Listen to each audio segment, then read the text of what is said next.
o meu nome é Carlos Rodrigo e você está assistindo ao canal Contos e Representações. Hoje eu vou contar a terceira parte da história A Rainha da Neve, baseado no conto de Hans Christian Andersen. Se você ainda não viu as partes anteriores e quiser ver, eu vou deixar os links na descrição. Anteriormente, nós vimos que Gerda havia parado numa casinha onde havia uma senhora que havia gostado muito dela e aí jogou um feitiço para que ela esquecesse que estava à procura de Kai e esquecesse também sua vida passada. Mas Gerda acabou se lembrando e acabou fugindo de lá. Bom divertimento.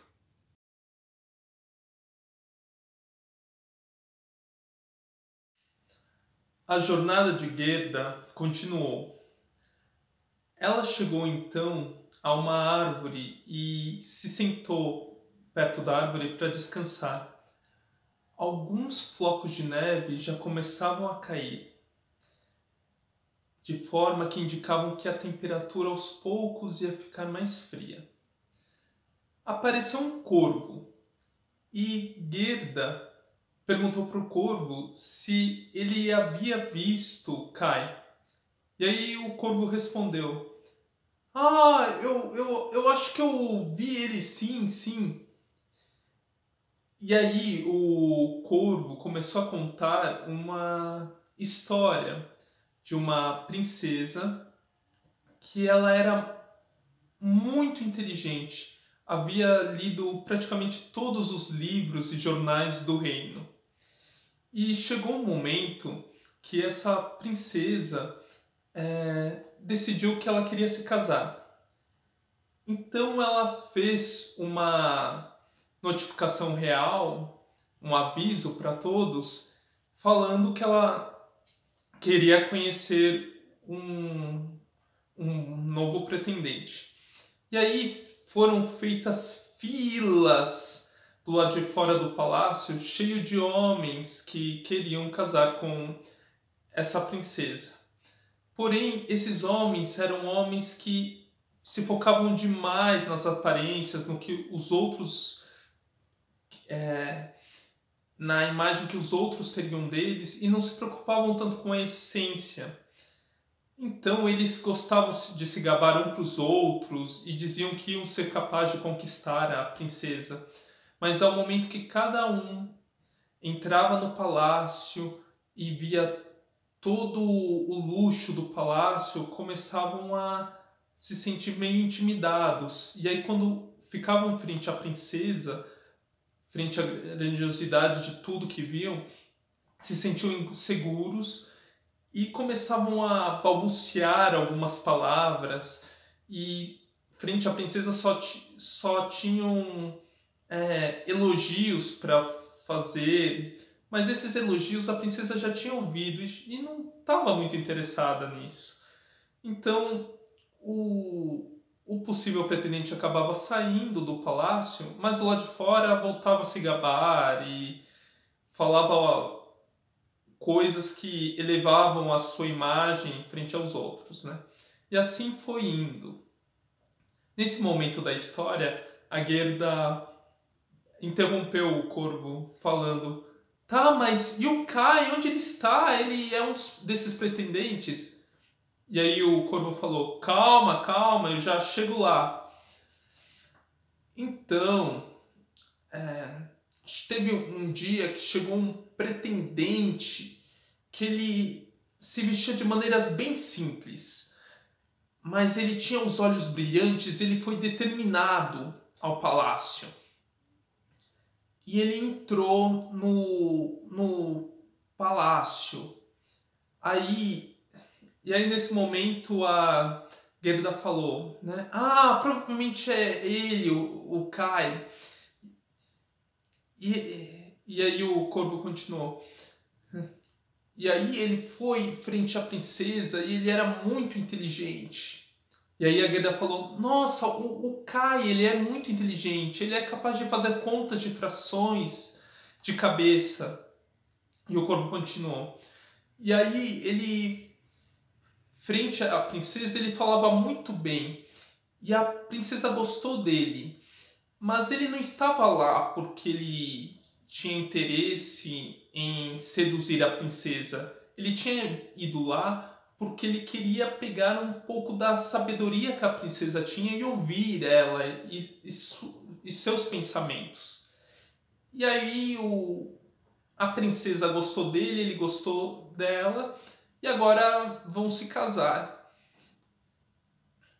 Aí Gerda ficou muito contente, falando: Nossa, é o Kai, eu tenho certeza que é. E aí o corvo falou: Ah, é, ele estava levando uma mochila quando entrou no palácio. E aí Gerda falou assim: não é possível. Não, sabe o que é? É o trenó dele, que ele saiu com o trenó, ele deveria estar carregando atrás. E aí o corvo falou: eu tava olhando de longe, talvez tenha sido um trenó mesmo, como você disse. Só que aí o corvo falou que a Gerda não ia ser recebida no castelo, mas ele tinha uma noiva lá, uma corva, que ficava na cozinha do castelo e às vezes pegava um pouco de comida, né? E essa corva era amiga também das moças que trabalhavam no castelo. E aí ia ver se tinha como ajudar. Então a corva indicou para o noivo dela e para Gerda de que havia uma entrada no castelo que dava numa torre que, subindo, chegava aos aposentos reais da princesa. Então eles entraram bem de noite e Gerda começou a subir as escadas e ela sentiu como se fossem sombras de homens montados a cavalo atrás dela. E aí ela comentou com o corvo isso. E aí o corvo respondeu: Ah, não, isso devem ser sonhos. É bom que eles estejam por aqui porque indicam que as pessoas no castelo estão dormindo. Então Gerda continuou subindo a torre, de vez em quando olhava para um quarto e era tudo muito bonito, cheio de quadros, paredes com cores muito diferentes, vivas, e ela continuou subindo as escadas até que chegou no aposento da princesa. Lá haviam como se fossem duas camas sustentadas com cordas que iam até o teto e tinham formato de lírios. Um lírio branco gigante que era onde a princesa estava dormindo e outro lírio gigante vermelho que Gerda acreditava que era onde Kai estava dormindo. Então Gerda foi até esse lírio, pegou uma das pétalas, movimentou e viu que havia um homem de costas para ela e o pescoço lembrou um pouco o pescoço do Kai, né? Ah, não, deveria ser o Kai. E aí foi acordar e não era o Kai. E aí a Gerda se assustou. Nisso, a princesa também acordou e Gerda começou a chorar e contou para eles do desaparecimento do Kai e falou de como os corvos haviam ajudado ela. E aí a princesa pediu para que os corvos não fizessem mais isso, né, indicassem como uma pessoa poderia entrar no castelo, mas ao mesmo tempo achou muito bonito deles ajudarem a Gerda na sua jornada. Então ofereceu para os corvos se eles queriam se tornar corvos reais e quando sobrasse comida eles comessem dos grandes banquetes que tinha no castelo. E aí os corvos, pensando na sua aposentadoria, concordaram. E aí ela e o príncipe se viraram para Gerda e perguntaram se ela não queria ficar no castelo, se divertindo com eles. E aí ela falou que não dava, ela tinha que ir em busca do Kai. Então eles ofereceram para Gerda uma carruagem toda de ouro, com um cavalo, com um cocheiro e também botas de lãs para ela sobreviver ao frio, um vestido muito bonito, né? E muitas comidas, havia na carruagem pão de gengibre, várias frutas, para ajudar a Gerda na sua jornada. E aí a Gerda ficou muito agradecida e subiu na carruagem, né? O corvo acompanhou ela durante alguns quilômetros, mas depois teve que voltar. E chegou um momento que a carruagem entrou numa floresta bem escura. Lá chegando, havia um grupo de ladrões que, vendo a carruagem de ouro, não puderam se aguentar e cercaram a carruagem, mataram o cocheiro e aí tiraram Gerda da carruagem. Gerda era a única sobrevivente. E ela estava super assustada com os ladrões. E aí tinha a líder dos ladrões, que era uma moça com um olhar bem sanguinário, tinha uma faca frente à Gerda e ia ameaçar a Gerda. Só que a filha dela, que ela estava carregando nas costas, mordeu a orelha da sua própria mãe e falou: "Não, eu quero ela pra mim", e começou a importunar tanto a mãe que a mãe acabou cedendo aos caprichos da filha. Então a menina ladra saiu das costas da mãe, pegou a Gerda, colocou ela na carruagem, ela subiu na carruagem, no lugar onde fica o cocheiro, e ela mesma começou a guiar a carruagem. E começaram a andar rumo ao castelo dos ladrões. Na trajetória, a Gerda contou da história dela, porque a menina ladra estava achando que ela era uma princesa. E aí a Gerda falou que não era uma princesa. E contou como ela estava procurando o Kai, o sofrimento dela. E aí a menina ladra virou-se para a Gerda e falou assim: "Olha, se eu não gostar de você, não vai ser os ladrões que vão te matar. Vai ser eu." E aí Gerda ficou assustada. Aí chegaram no Castelo dos Ladrões, que era um castelo que tinha várias paredes com buracos, quebradas. E lá a menina ladra mostrou vários pombos que estavam num canto. E aí ela falou: "Ó, esses pombos aqui eu capturei, eles são meus." E tinha também uma rena por perto. Aí a menina ladra pegou a faquinha dela e colocou próximo ao pescoço da rena. E a rena se assustava, se mexia assim um pouquinho, assim com medo. E a menina ria com o terror que a rena sofria.